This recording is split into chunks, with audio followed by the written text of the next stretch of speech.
عزيز عليه ما عنتم حريص عليكم بالمؤمنين رؤوف رحيم وإن تولوا فقل حسبي الله لا إله إلا هو عليه توكلت وهو رب العرش العظيم صدق الله العظيم.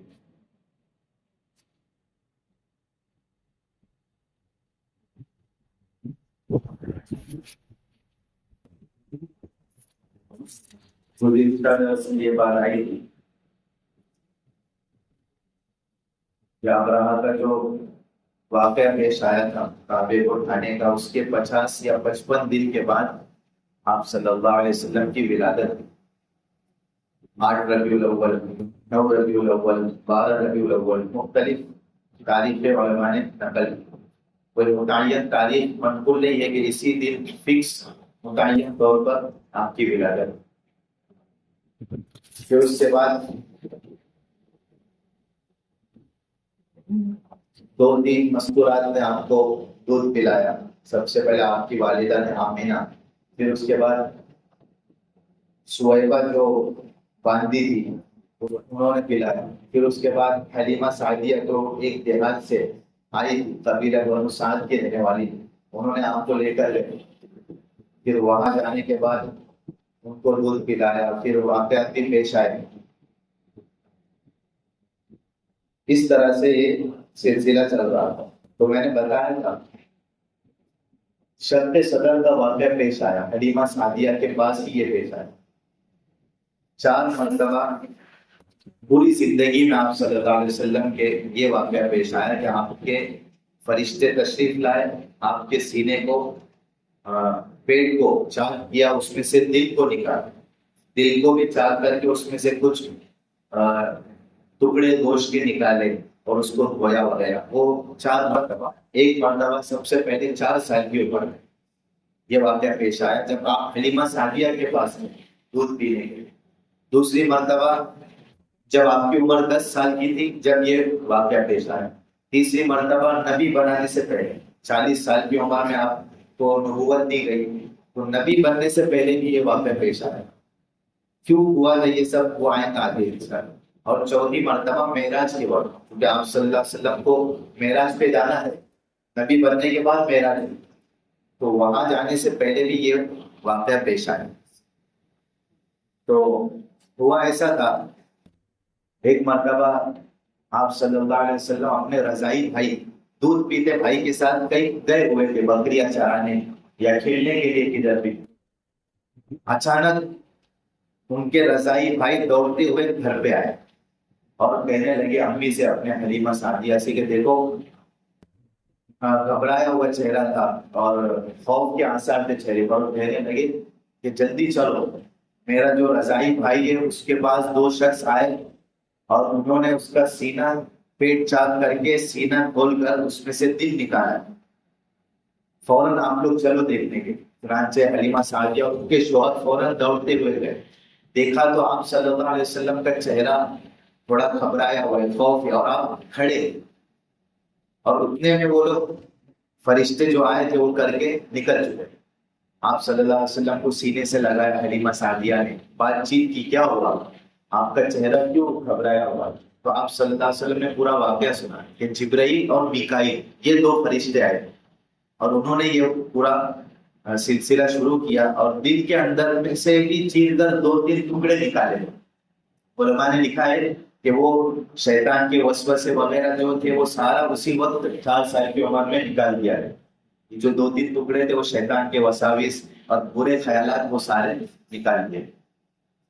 اور جنت کے اندر سے سونے کا برتن لے کر آئے، اس کے اندر برف لائے تھے اور اس کے بعد آپ کے شکم مبارک کو اور دل کو اس کے اندر ڈال کر دھویا بالکل اچھی طریقے سے، اور دھونے کے بعد پھر اس کو اپنی جگہ پر رکھا اور سی کر وہ لوگ واپس چلے گئے. یہ آپ صلی اللہ علیہ وسلم نے پورا واقعہ سنا. حلیمہ سعدیہ کے دیکھ کر اور سن کر گھبرا گئے کہ یہ کیا واقعہ پیش آیا. بچے کے ساتھ ایک عجیب اور انوکھا اور بالکل حیرت میں ڈالنے والا. تو لوگوں نے کہا کہ ایک کام کرو، یا ایک کاہن شخص ہے، بزرگ ہے، اہل کتاب رہبانیت رکھتے ہیں، ان کے پاس جاؤ وہ تم کو بتائیں گے اس کے بارے میں۔ چنانچہ حلیمہ سعدیہ تو انکار کرنے لگی میں نہیں جاؤں گی، لیکن ضد کرنے پر لوگوں کی انہوں نے ارادہ کیا۔ چنانچہ آپ صلی اللہ علیہ وسلم کو لے کر وہ اس کاہن کے پاس گئے کہ یہ واقعہ کیا پیش آیا ہے، اس کی حقیقت کیا ہے۔ اس نے جیسے ہی دیکھا کاہن نے فوراً آپ کو اٹھا لیا اور چلانے لگا، اے قریش، اے آل عرب، آ جاؤ جلدی، جو شر جو برائی تمہارے پاس آنے والی تھی وہ آ چکی۔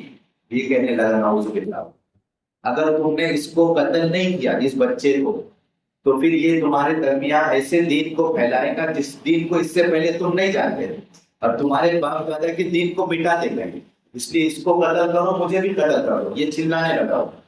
حلیمہ سعدیہ نے فوراً آپ کو اس سے چھینا اور کہنے لگی اگر یہ بات مجھے معلوم ہوتی کہ تو ایسی ایسی بات کرے گا تو میں تیرے پاس کبھی آپ کو لے کر گیا، اس لیے تو خود اپنے آپ کو لوگوں سے قتل کر دے، محمد کو تو کوئی کچھ نہیں کر سکتا۔ یہ واقعہ پیش آیا اور آپ کو لے کر حلیمہ سعدیہ پھر اپنے گھر پر تشریف لے آئے۔ تو یہ شرط صدر کا واقعہ حلیمہ سعدیہ کے وہیں پر پیش آیا۔ تو علماء نے لکھا ہے چند باتیں اس سلسلے میں کہ دل چاک کر کے جو ایک سیاہ نقطہ نکالا گیا دل کے اندر سے آپ کے، وہ حقیقت میں گناہ اور معصیت کا مادہ تھا، اور گویا اس لیے برف کے اندر گویا تھا آپ کے دل کو، اس لیے تاکہ گناہ کا کوئی نام و نشان اور اثر بھی باقی نہ رہے، کیونکہ نبی بننا ہے آگے، تو بالکل گناہوں سے اور بالکل نام و نشان بھی نہ رہے، اس لیے اور برف سے اس لیے گویا تھا کہ گناہوں کا مزاج گرم ہے۔ گناہوں کا مزاج کیا ہوتا ہے؟ گرم ہے۔ اس مادے معصیت کے بجھانے کے لیے برف کا استعمال کیا ہے۔ گناہ جو گرم ہوتے اس کے استعمال میں ٹھنڈی چیز استعمال کریں تاکہ بالکل صفایا ہو جائے، ذرہ برابر بھی یہ نہ رہے۔ اور دوسری مرتبہ جو پیش آیا تھا واقعہ میں نے بتایا 10 سال کی عمر آپ کا دل چاک کیا گیا، وہ اس لیے کیا گیا تھا تاکہ دل مبارک مادہ لہو و لعب سے پاک ہو جائے، اور جو لہو و لعب کھیل اور کود کا زمانہ رہتا 10 سال کی عمر میں بچوں کا، تو اس لیے وہ آپ کا بھی دوسری مرتبہ دل صاف کر کے وہ بھی دکھا دیا ہے، کیونکہ علماء نے لکھا ہے اس لیے کہ یہ لہو و لعب جو خدا سے غافل کر رہے گا، کھیل کود اگر کسی کے سوار ہو چکی کسی کے اوپر تو وہ خدا سے کیا کرتے تھے؟ غافل کرتے۔ اس لیے آپ دیکھو جو بہت زیادہ شوقین رہتے کھیل کے، کرکٹ لے لو یا کوئی بھی کیرم لے لو، جو بھی کھیل جو بہت زیادہ سوال رہتا ان کے اوپر، ان کی نمازی بھی ظاہر ہوتی، ان کا ہر وقت اسی میں رہتا، پھر وہ سنڈے میں جوا بازی میں کیا ہو جاتے؟ مبتلا ہو جاتے۔ تو اللہ کے حکم کو توڑنے پر یہ لوگ آمادہ ہو جاتے جس کے اوپر لہو و لعب کا غلبہ رہتا۔ تیسری مرتبہ جو شرط صدر کا واقعہ وہ معراج کے وقت، وہ اس لیے کیا گیا تھا کہ دل مبارک عالم ملکوت فرشتوں کے عالم میں جانا ہے، معراج دنیا میں تو نہیں ہوئی تھی، معراج آسمان پر کی سیر کرنی ہے، اور تجلیات الہی اور آیات ربانیہ کا مشاہدہ، یعنی اب اللہ تعالیٰ کا دیدار کرنا ہے اپنی آنکھوں سے، اور اللہ تعالیٰ کی جو نشانیاں ہیں، جنت ہے، جنت کی نعمت ہے، یہ ساری چیزیں دیکھنی ہے ابھی معراج میں، اور خداوند ذوالجلال سے بات کرنی ہے، اور اس کے سے کلام کرنا، اس لیے برداشت کر سکے آپ کا دل۔ یہ ساری چیزیں انسان عام نہیں برداشت کر سکتا، مخلوق اللہ نہیں، تو اس لیے دل مبارک کو صاف کر کے اتنے برداشت کے قابل بنایا گیا تھا کہ جب معراج میں جائے تو آپ کا دل برداشت کر سکے، اس لیے معراج سے پہلے یہ واقعہ پیش آیا تھا۔ چوتھی مرتبہ معراج کا تھا، تیسری مرتبہ 10 سال کی عمر میں، تاکہ جب معراج کا وقت تھا، معراج کا تیسری مرتبہ نبی بننے کے زمانے میں، تو نبی بننے سے پہلے اس لیے یہ واقعہ پیش آیا تاکہ قلب مبارک وحی اور علوم الہیہ کا تحمل کر سکے، کیونکہ ابھی وحی کا سلسلہ شروع ہوگا، اور وحی بہت زیادہ سختی سے اور بہت زیادہ برداشت کرنے کی ضرورت پڑتی تھی۔ جب آپ صلی اللہ علیہ وسلم وحی نازل ہوتی تھی تو بہت زیادہ آپ کو تکلیف ہوتی، اور ایسا لگتا تھا کہ کوئی بھاری چیز مجھ پر رکھتی ہے، تو اس لیے وہ برداشت کر سکے آپ کا دل، اس لیے نبی بننے سے پہلے یہ واقعہ پیش آیا۔ تو یہ 4 مرتبہ ہوا۔ پھر مہر نبوت شرط صدر کے بعد لگائی گئی یاد میں، جب آپ کا دل وغیرہ نکال کر سی دیا گیا، پھر پیٹھ کے اوپر مہر لگائی گئی، مہر نبوت۔ میں نے بتایا تھا علماء کا اختلاف ہے اس بارے میں کہ مہر نبوت جب آپ کی ولادت ہوئی تھی تب سے ہے، یا جب سب سے پہلے واقعہ پیش آیا سینہ چاک کرنے کا تب لگائی تھی؟ تو اکثر علماء کا اس بات پر اتفاق ہے کہ جب آپ کی ولادت ہوئی تھی، پیدائش، تبھی سے یہ مہر نبوت ہے۔ اس لیے کہ یہودی عالم، جو نصرانی عالم بڑے بڑے تھے، وہ لوگ اسی نشانی سے جانتے تھے آپ کو کہ جیسی ولادت ہوگی تو بچے کے پیٹھ کے اوپر کیا رہے گی، یہ نشانی رہے گی نبوت کی، یہ نبی ہونے والا ہے۔ تو یہ ولادت کے وقت سے تھی۔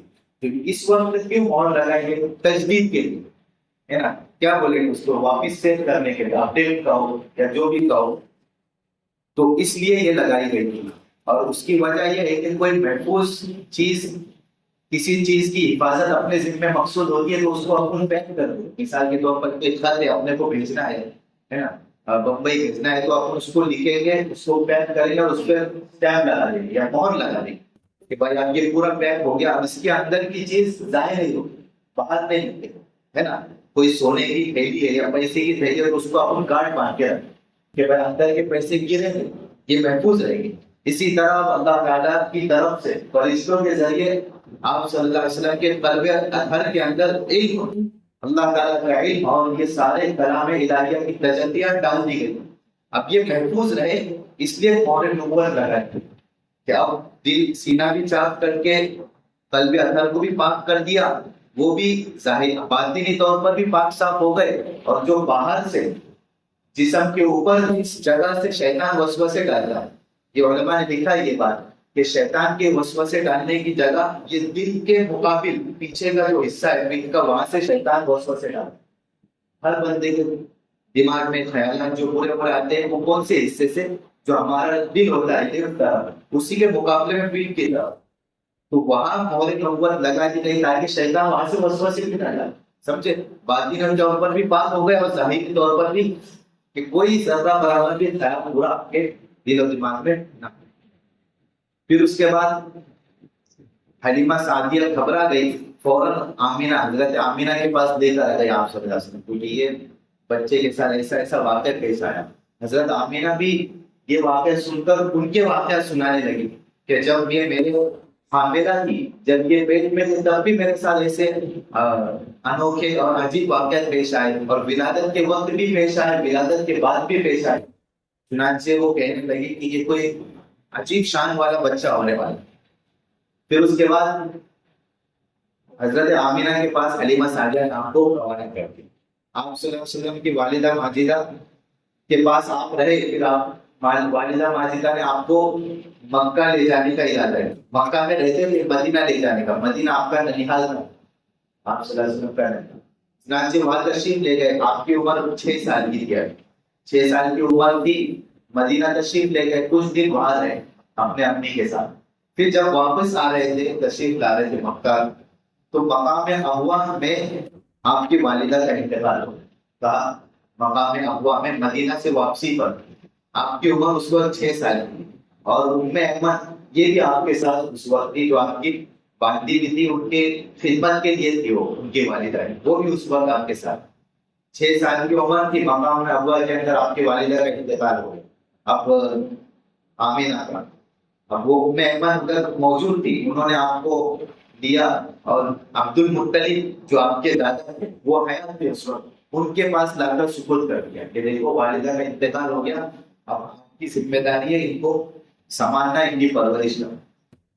تو عبد المطلب کی کفالت میں آپ کتنے 2 سال تک رہے، ان کی پرورش عبد المطلب بہت اہتمام سے اور بہت ذمہ داری سے کرتے۔ علماء نے لکھا ہے واقعہ تاریخ کے اندر کہ کعبے کے اندر، مسجد حرام کے اندر عبد المطلب کے لیے فرش بچھایا جاتا تھا، بہت زبردست قالین جس کو کہا جاتا ہے، کسی کی ہمت نہیں ہوتی تھی کہ اس کے اوپر پیر رکھے، کوئی اس کے اوپر آ کر بیٹھے، ایسا نہیں، کوئی کسی کی ہمت۔ لیکن جب آپ صلی اللہ علیہ وسلم کی 6 سال کی عمر تھی، آپ کی عبد المطلب کے پاس رہتے تھے، تو جب آپ صلی اللہ علیہ وسلم حرم کے اندر آتے تو اسی چادر کے اوپر آپ بیٹھتے، جو چادر عبد المطلب کے لیے بچھائی جاتی۔ آپ کے چاچا آپ کو روکنے کی بھی کوشش کرتے تھے کہ اس کے بعد بیٹھو عبد المطلب کے، عبد المطلب منع کر دیں نہیں، ان کو آنے دو، ان کو اجازت ہے یہ بیٹھ سکتے، کیونکہ یہ بڑا عجیب شان والا بچہ ہونے والا، اس لیے عبد المطلب کی جگہ پر آپ صلی اللہ علیہ وسلم بیٹھا کرتے۔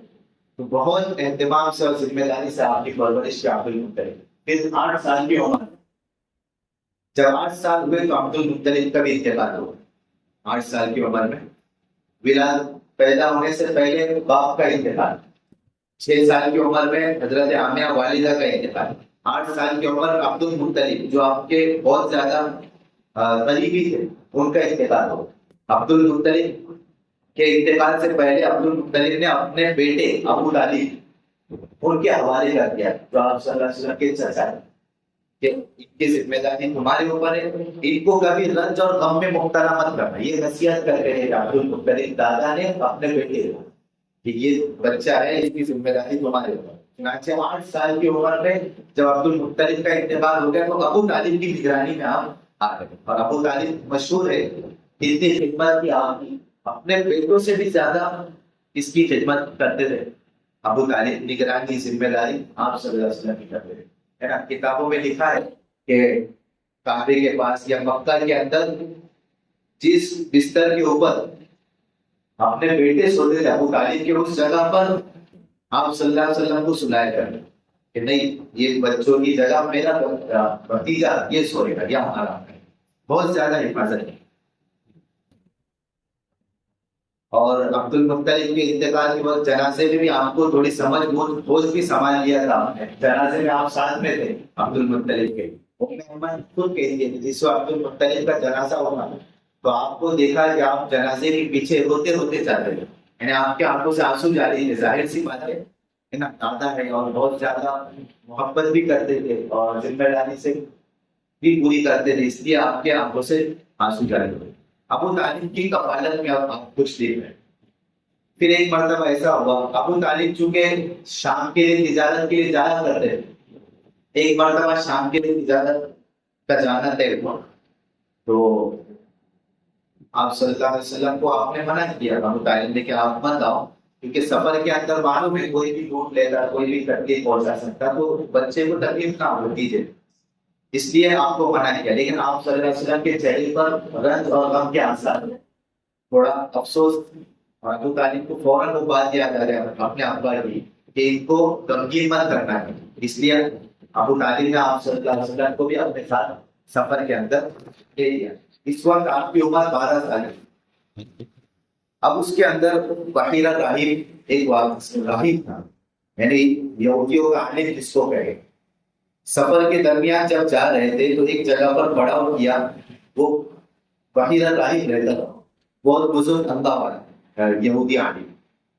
اس نے جیسے ہی دیکھا کہ قافلہ آیا ہے وہ فوراً نکل کر باہر آیا اور آ کر دیکھنے لگا یہاں وہاں، اور جیسے آپ صلی اللہ علیہ وسلم کی طرف نگاہ پڑی اس کی تو اس کے زبان سے یہ جملے نکلے، یہ رحمت للعالمین ہے، یہ پورے عالم کے نبی بنا کر بھیجے گئے، اس سلسلے میں اس زمانے میں جو نبی بننے والے یہ وہی بچہ ہے۔ اور سارے لوگ حیرت میں پڑ گئے کہ کیا بات کر رہے ہیں۔ لوگوں نے پوچھا کہ ایسا تم کیوں کہہ رہے ہیں؟ تو وہ کہنے لگا بحیرہ راہب کہ جب سے آپ گھاٹی میں آنا شروع ہوئے اپنا علاقہ چھوڑ کر، میں نے دیکھا ہوں کہ ہر پتھر اور ہر درخت ان کو سجدہ کرتا، ہر درخت اور ہر پتھر ان کو سجدہ کر رہا تھا، اور درخت اور پتھر نبی کے سوا کسی کو سجدہ نہیں، کسی کے آگے نہیں جھکتے، اس لیے یہ علامت ہے کہ یہ نبی، اس لیے اس نے بہت زیادہ قوم کی جو قافلہ آیا تھا ان کے لیے کھانے کا انتظام کیا۔ وہ بحیرہ راہب جو بھی قافلہ گزرتا تھا کسی کا طرف دھیان نہیں دیتے تھے، لیکن جب آپ صلی اللہ علیہ وسلم تشریف لائے تو آپ کی ایک کی وجہ سے پورے قافلے والوں کے لیے کھانا تیار اور سب کو کھانا کھلایا۔ جب بیٹھے تو بیٹھ جاؤ کھانے کے لیے، تو آپ صلی اللہ علیہ وسلم اس وقت نہیں تھے، اپنی بکریاں یا اونٹ چرانے کے لیے کھڑے ہوئے تھے۔ بحیرہ راہب نے کہا کہ آپ کہاں تشریف لے گئے، ان کو بھی بلاؤ۔ چنانچہ کچھ دیر کے بعد آپ صلی اللہ علیہ وسلم تشریف لائے تو دیکھا لوگوں نے کہ ایک ابر آپ کے اوپر سایہ کیے ہوئے، بادل کا کچھ معمولی ٹکڑا ہے، دھوپ کا زمانہ، تو ایک ابر آپ پہ سایہ کرتے ہوئے آ رہا ہے۔ وہ بحیرہ راہب دکھانے لگا کہ دیکھو ایک ابر کیسے سایہ کر رہا ہے ان کے اوپر۔ اور جب آپ تشریف لائے تو آپ نے دیکھا کہ کوئی جگہ ایسی نہیں ہے جہاں چھاؤ ہو، جتنے آپ کے قافلے والے سب نے چھاؤ کی جگہ پکڑ کر بیٹھے تھے، بس دھوپ کی جگہ بھی باقی رہ گئی۔ تو آپ صلی اللہ علیہ وسلم کسی ایک کونے میں جہاں دھوپ بھی تھی وہاں تشریف لے، اور جیسے ہی وہاں تشریف لے گئے تو وہ جو درخت تھا وہ فوراً آپ کی طرف جھک گئے اور آپ کو کیا کرنے لگا، سایہ دینے لگا۔ یہ بھی وہاں کے سارے لوگوں نے دیکھا، بحیرہ راہب نے بھی یہ کہا تھا اس وقت کہ دیکھو درخت کیسے آپ کی طرف جھک رہا ہے۔ یعنی آپ کے سایہ دے رہا ہے. یہ واقعہ پیش آیا. تو بحیرہ راہب نے اس وقت کہا تھا کہ دیکھو یہ بچہ نبی ہے، ہونے والا ہے. تو اگر یہ روم کے لوگوں نے، شام کے لوگوں نے اگر ان کو دیکھ لیا تو اس بچے کو قتل کر دیں گے، اس لیے کہ نبی سے ان کی بہت دشمنی ہونے والی. اس لیے میری درخواست ہے آپ لوگوں سے کہ ان کو یہاں سے واپس بھیج دو مکہ، آگے مت لے کے جاؤ. یہ بات ہی چل رہی تھی کہ روم سے 6 لوگ تشریف لائے. 6 لوگ آئے اور کہنے لگے بحیرہ راہب سے کہ ہم ذرا تحقیق کے لیے آئے. بولے کیا تحقیق؟ بولے ہمیں پتہ چلا ہے کہ وہ نبی کی ولادت ہو چکی ہے، اور ہم نے کتابوں میں پڑھا ہے کہ وہ اس مہینے کے اندر شام کا سفر کریں. شام کا سفر کرنے والے، تو ہم قافلے کی نگرانی کر رہے ہیں کہ وہ بادشاہ ادھر ہے یا ادھر ہے، ہم کو بتاؤ. تو بحیرہ راہب نے ان کو سمجھا کہ دیکھو جس بات کا اللہ نے قسم کھا لی ہو یا اللہ نے وعدہ کر لیا، اس کو کوئی روک سکتا ہے؟ ہاں. انہوں نے کہا کہ نہیں، کوئی نہیں روک سکتا. وہ ان کو سمجھا کہ دیکھو جب اللہ نے یہ بات طے کر دی ہے کہ نبی آنے والے ہیں اور ان کا پورا نظام بن چکا ہے، تو اب جو ان کے خلاف آئے گا وہ تو اپنے آپ کو ہلاکت میں ڈال گئے. یہ سمجھانے کے بعد ان لوگوں کو سمجھ میں آ گئی بات، اور انہوں نے طے کر دیا کہ اب ہمیں یہ ارادہ ملتوی کرنا چاہیے، ہم اس کو چھوڑ دیں. چنانچہ وہ 6 لوگ واپس بھی نہیں گئے اپنے علاقے کی طرف، یہی بحیرہ راہب کے ساتھ رہنے لگے. اور پھر فوراً نظام بنایا گیا آپ صلی اللہ علیہ وسلم کو واپس بھیجنے کا. چنانچہ حضرت ابوبکر رضی اللہ تعالیٰ عنہ جو آپ کے ساتھ تھے، اس وقت دوست تھے آپ کے، ان کو طے کیا گیا کہ آپ کیا ان کو واپس مکہ لے کر جاؤ. چنانچہ واپس لے گئے. بحیرہ راہب نے اس وقت آپ کے لیے روٹی بھی اور زیتون کا تیل بھی آپ کے لیے دیا تھا تاکہ ناشتے کا انتظام ہو. چنانچہ یہ واقعہ پیش آیا. اس کے بعد حرب الفجار ایک لڑائی ہوئی. اس وقت آپ صلی اللہ علیہ وسلم کی عمر 15 سال کی. عرب میں چونکہ لڑائی کا سلسلہ تھا، لڑتے ہی معمولی بڑھنے سے. یہ بھی لڑائی ایک مرتبہ ہوئی جب آپ کی عمر 15 سال کی اس وقت. لیکن یہ لڑائی اشہر حرم میں ہو رہی، جو حرام مہینے جس میں لڑائی کرنا اس وقت وہ لوگ حرام سمجھتے تھے، ممنوع سمجھتے تھے. ذی القعدہ، ذی الحجہ، محرم اور رجب. ذی القعدہ، ذی الحجہ، محرم کے 3 مہینے ایک ساتھ ہیں، اور رجب کا مہینہ شعبان سے پہلے اس بار کیا ہے. یہ 4 مہینے کے اندر وہ لوگ لڑائی کرنے کو منع سمجھتے تھے. اس لیے آپ صلی اللہ علیہ وسلم اس لڑائی میں شریک تو ہوئے اپنے چاچا اور اپنے قبیلے والوں کے کہنے کی وجہ سے، لیکن آپ نے لڑائی نہیں کی، اس لیے کہ وہ کون سے مہینے میں ہو رہے تھے جس پر لڑائی ممنوع. بس علماء نے لکھا ہے کہ بس آپ تیر اٹھا کر اپنے لوگوں کو دیا کرتے تھے، اپنے چاچا کو جو اپنے قریبی، لیکن آپ نے لڑائی نہیں. پھر اس کے بعد حلف الفصول، یہ ایک واقعہ پیش آ گیا تھا. قریش قبیلہ اور قبیلہ سعد یا قبیلہ بنو سعد کے درمیان کچھ لڑائی ہو گئی. پہلے تو وہ لوگ غالب آ گئے قریش پر، پھر قریش لوگ ان پر غالب آ گئے. تو قریش کے لوگوں نے سوچا کہ ایک زمانہ پہلے 3 لوگوں نے یہ قسم کھائی، اور ایک کا نام فضل تھا، ایک کا نام فضالہ تھا، ایک کا نام فضیل تھا. یہ 3 لوگوں نے یہ قسم کھائی تھی اور معاہدہ، ایک تحریر طے کی تھی کہ ہمیں ابھی لڑائی نہیں کرنی. قریش کے لوگ یہ سب قسم کھاتے کہ آگے آئندہ لڑائی نہیں کریں گے، جو ظالم ہوگا اس کے خلاف ہم کیا کریں گے، لڑائی کریں گے اور مظلوموں کی مدد کریں گے. تو یہ حلف الفضول کے اندر یہ لوگوں نے، قریش کے لوگوں نے واپس سے بیٹھ کر یہ طے کیا کہ ہم پھر سے وہ معاہدے کو کیا کرتے ہیں، پھر سے اس کا اعادہ کرتے، پھر سے قسم کھاتے کہ آئندہ لڑائی نہیں کرتے. اس میں آپ صلی اللہ علیہ وسلم شریک ہوئے. تو اس لیے وہ بہت اچھا معاہدہ ہوا تھا. آپ صلی اللہ علیہ وسلم بعد میں کہتے بھی تھے کہ آپ وہ معاہدہ بہت اچھا ہے، اگر وہ آج بھی کہیں معاہدہ ہو تو میں اس میں شریک ہوگا. اس لیے کہ صلح ہوئی تھی، وہ جنگ بند کرنے کا واقعہ تھا. پھر دوسرا واقعہ یہ پیش آیا. آپ صلی اللہ علیہ وسلم بڑے ہوئے، 15 سال کی عمر ہو گئی. اس کے بعد 20 سال 25 سال، جب آپ جوان اس حالت میں ہوئے، آپ کے لوگ آپ کو امین، سچا، امانت دار اور ایسے لقب سے پکارتے ہیں. آپ صلی اللہ علیہ وسلم ابھی نبی بھی نہیں بنے، ابھی جوان 25 سال کی عمر، لیکن آپ صلی اللہ علیہ وسلم کو لوگ بہت عزت و احترام سے، امانت دار، دھوکہ نہیں دیتے، جھوٹ نہیں بولتے. آپ کے جو پارٹنر تھے تجارت کے اندر 25 سال کی عمر میں، وہ لوگ بھی آپ کی امانت داری کی گواہی دیتے کہ یہ بہت امانت دار شخص ہے.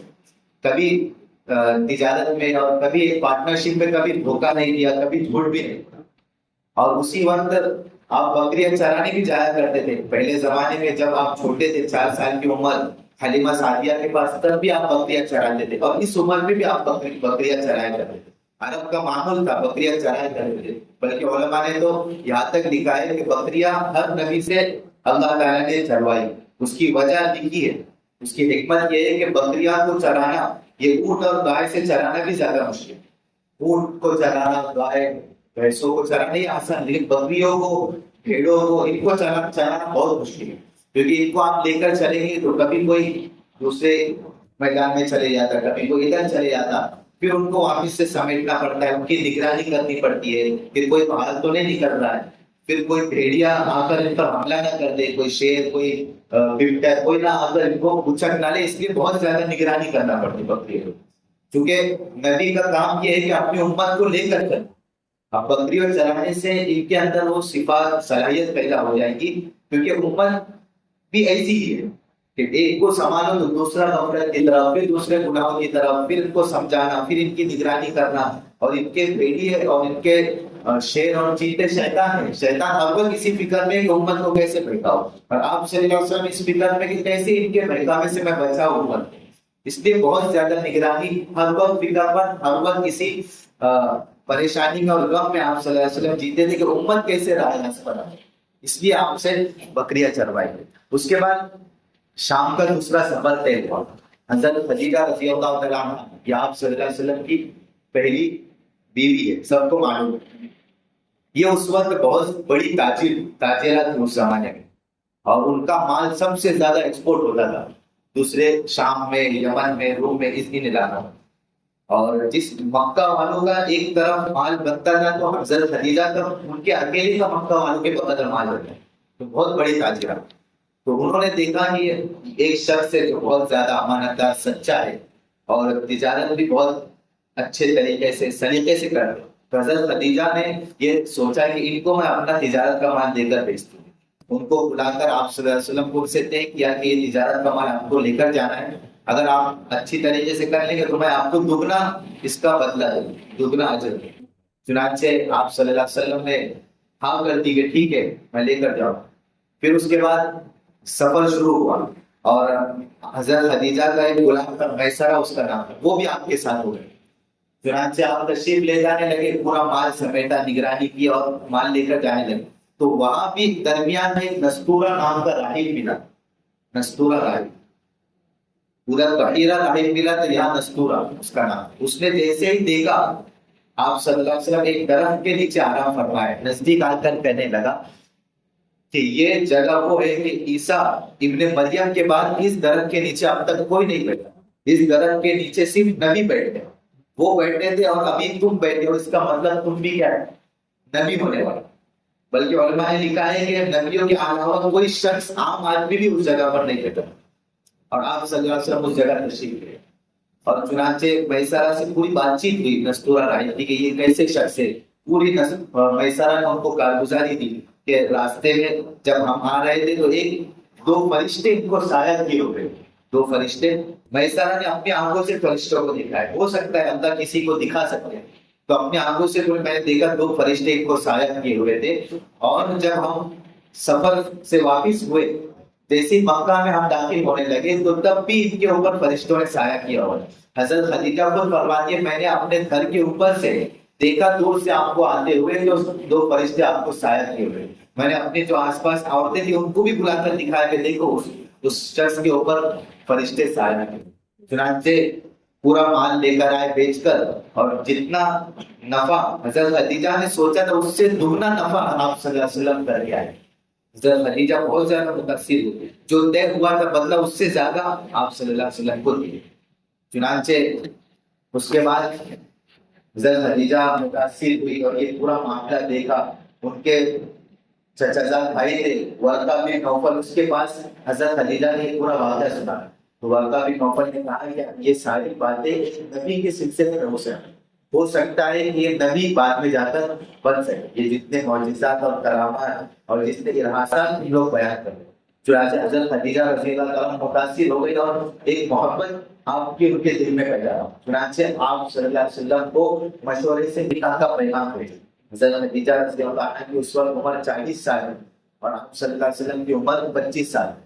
چنانچہ حضرت خدیجہ سے نکاح طے ہوا، اور تقریباً یہ تجارت کا مال بھیجنے کے بعد 2 مہینے 25 دن کے بعد آپ کو نکاح کا پیغام بھیجا، اور ابو طالب جو آپ کے چچا تھے، ابو طالب، انہوں نے آپ کا نکاح پڑھا، اور نکاح میں یہی کہا تھا ابو طالب نے کہ یہ جو بچہ ہے، یہ جو شخص ہے، اگر سارے مکہ کے لوگوں کو ایک طرف رکھ دیا جائے اور آپ صلی اللہ علیہ وسلم کو ایک جگہ رکھ دیا جائے تو آپ کا پلڑا ٹوٹ جائے، یعنی یہ ایسا عظمت والا اور باوقار شخص ہے، اور چلے جائیں گے، اس کے پاس مال نہیں ہے، یہ بھی خطبے میں کہا تھا۔ مال کے اعتبار سے یہ مالداری نہیں ہے، لیکن مال کیا چیز ہے، وہ تو ظاہر ہو جاتا ہے کہ اس کے پاس رہتا ہے، اس کے پاس نہیں رہتا ہے۔ چنانچہ خطبہ پڑھا کر آپ کا نکاح طے ہوا۔ اس وقت مہر 20 اونٹ طے ہوا تھا، ایک روایت میں 20 اونٹ مہر طے ہوا تھا۔ بتاؤ آج کے زمانے سے مثال کے طور پر 20 اچھی بڑی بڑی کاریں، مثال کے طور پر فارچونر یا مرسڈیز، ایسا مہر طے ہوا۔ اور یاد لکھا ہے علماء نے 12.5 اوقیہ، ایک اوقیہ 40 درہم کا، گویا کہ 500 درہم چاندی، یہ طے ہوا ہے اس وقت آپ صلی اللہ علیہ وسلم۔ تو پھر آپ صلی اللہ علیہ وسلم کا نکاح حضرت خدیجہ سے اس وقت ہوا، اور آپ کی زندگی آگے بڑھی۔ پھر اس کے بعد تعمیر کعبہ کا سلسلہ، آپ جب سے کعبہ بنا ہے تب سے اب تک 5 مرتبہ کعبے کی تعمیر واپس سے بنایا ہے۔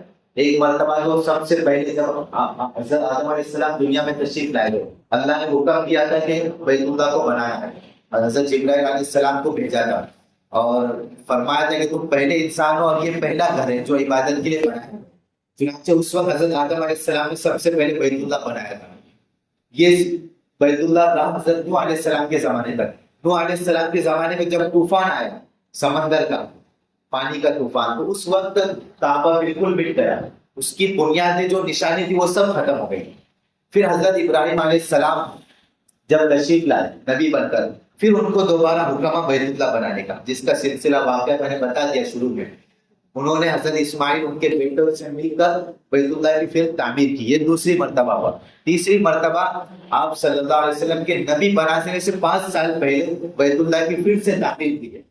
تھوڑا اس میں کمی زیادتی ہو گئی، اس کو بڑھایا گیا، اس میں حجر اسود کو پھر لگایا گیا، اس کی تعمیر کی گئی۔ یہ جب آپ صلی اللہ علیہ وسلم کی عمر تقریباً 35 سال کی، اس کا واقعہ انشاءاللہ تفصیل سے آئے گا کیسے وہ تعمیر ہوئی۔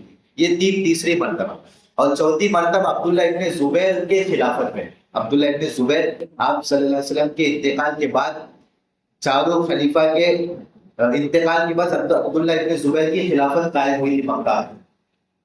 اس وقت حضرت عبداللہ ابن زبیر نے پھر سے بیت اللہ کی تعمیر کی، یہ چوتھی مرتبہ۔ اور 5ویں مرتبہ ان کے بعد حجاج بن یوسف آیا تھا، جس کے بارے میں مشہور ہے ظالم بادشاہ ہے، لیکن اس نے بیت اللہ کی تعمیر اس وقت کی، جیسے پہلے تھا پھر سے اس پر بنا دیا تھا۔ تو یہ 5 مرتبہ پیش آیا۔ پھر اس کے بعد علماء کے مشورے سے اس وقت کی یہ فتویٰ جاری ہوا کہ آپ کوئی بیت اللہ کی تعمیر نہیں کریں، اس لیے کہ اگر ایسا سلسلہ جاری رہا تو ہر نیا بادشاہ آئے گا اور اپنے حساب سے تعمیر کرے، ہر نیا آئے گا بولے ادھر یہ ہونا چاہیے، ادھر یہ ہونا چاہیے، پھر سے بنائیں۔